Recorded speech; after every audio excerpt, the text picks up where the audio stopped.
the President of the United States. Ovation debout pour le président.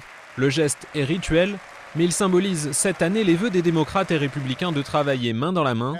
Il y a urgence, selon Barack Obama, qui répète inlassablement que les États-Unis doivent investir pour rester numéro 1 face à la Chine.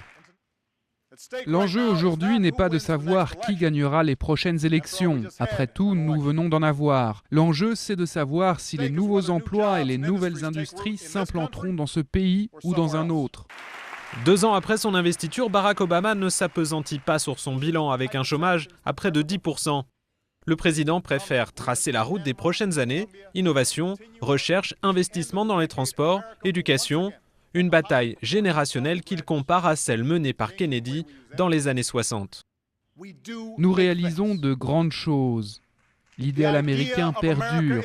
Notre destin reste entre nos mains. Mais toutes ces grandes choses coûtent cher et la majorité républicaine veut au contraire réduire la place de l'État et couper spectaculairement les dépenses.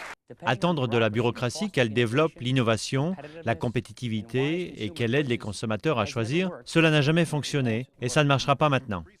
Une austérité qui pourrait coûter cher aux républicains dans les urnes. La mauvaise nouvelle est qu'ils ont la majorité à la Chambre désormais. Et donc la responsabilité d'élaborer leur version du budget, ce qui sera très sûrement impopulaire.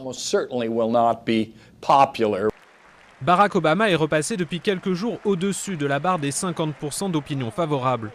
Mais à 22 mois de l'élection présidentielle, il sait que les électeurs le jugeront non sur ses grands discours, mais sur ses résultats en matière d'emploi.